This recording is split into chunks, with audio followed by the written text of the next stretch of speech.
What's up, YouTube fans? Today I want to take a look at the DX9 G2 Dragstrip.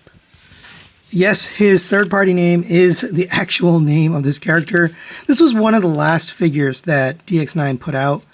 I think maybe even the very last figure. So they probably didn't really care too much about, copyright or whatever. So they just used the name Dragstrip. But this is the G2 version. It looks really cool. You got some nice glossy black paint, blue paint here, kind of done in like a flame effect. You can't see the head in there, but you can turn around. You do have to be careful with the paint if you're going to do that. But you got silver for the rims, rubber tires. Rolls nicely on those. Nice checkered flag here on the side. Gold for the engine, silver for the roll bar. Nice checkered flag again on the tail rear spoiler, and then you got some exhaust pipes there. There's the bottom. It's a very clean vehicle mode overall. For his accessories, you do get this blaster just done in a metallic blue, nicely sculpted. It does look good. You can plug it in right here. Actually, you can plug it in on either side. I do wish it came with two so you could have kind of symmetric look, but that does look nice. There is a cockpit here. It's hard to fit any characters. Here's the MP10 Spike. He can sort of sit in there, but not really meant for anybody to go. But if you want to pretend, you could put somebody in there. And for some size comparisons, there it is next to the Fans Toys version of Dragstrip and the Magic Square Optimus Prime. And it is much bigger than the Fans Toys even. I remember people complaining that the Fans Toys was too big, but look how much bigger this is. I mean, it's the whole front spoiler bigger. It's wider, taller, and longer. Well, I guess it's maybe about the same height, but it's a much bigger vehicle. Fans Toys had that magic of having mass shifting where it went from a smaller, almost MP scale carbot size to a much larger robot. These two are about similar in robot mode, which we'll bring him in so you can compare, but that was the magic of this guy. Anyways, there it is next to these two guys. For another quick comparison, there it is next to the original DX9 Dragstrip, done in the yellow and gold colors, the red stripe. And you can see they did quite a bit of colors here on the new one. You got that nice flame effect there, the little checkered flag on the tail and on the side. So they didn't cheap out. They actually gave you enough paint to really get it to look like G2. All right, now let's get this guy transformed into his robot mode. Since this is an older figure and I've done it on this channel before, I'm going to get it transformed. I'm going to do it in fast forward so you can still see it, but we can get through it quickly. So let's go ahead.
All right, and there we have DX9's G2 Dragstrip in robot mode. And it's pretty good looking. There's a couple of spots I think look weird. For one, the hands are just too small. The way they designed it, they kind of went a cheap route, and you can see it just looks very awkward. Not only the position of it, but the size of it. And the arms are a little bit spindly, but overall, it's a pretty good looking version of Dragstrip. I love the colors they did on the head. Purple, blue for the helmet, and then red for the face. The chest kind of looks cool with the gold in the middle there. The feet look nice with those colored spoilers. He's a little bit uneven, so I think it's just due to the way they did the heels. He tends to lean back, so you'd really want to have the thighs rotated. If you have him straight, you have him, kind of on an A stance, he tends to be a little uneven. So you just want to rotate the legs out. But other than that, very, very good looking version. You can, of course, use the gun here. You can put this gun in the hand. It does hold nicely. It actually covers up that ugly hand. So there you go. For his articulation, the head is on a ball joint. Goes up to there, down to there, a little bit of side to side, and it rotates around. Shoulders go up on the joint here. You can also lift out on the outside, so you can get it pretty far up, but the wheels end up colliding there. You have rotation around at this joint, rotation at the bicep. Single jointed elbow gets you 90 degrees. Rotation at the wrist, single pin fingers like I showed you earlier, and they're pretty awkward. You have a rotation at the waist, ab crunch right here, friction joint. Little silver detail I forgot to mention earlier. You have hip skirts here at the legs. Legs go up to there, back to there, up to the side, all on friction. I do wish there was a ratchet backward and forward at least. Rotation at the thigh around a cut joint. It is relatively ugly, but with the black, color, it's not too bad. We get a knee bend up here. It's a very high knee bend, and it looks a little strange when you bend it. Almost looks like you bent his thigh instead of his knee, but that is the knee joint. It's just a little awkward the way they have it. You have ankle tilt out to there, and then you have a toe tilt down.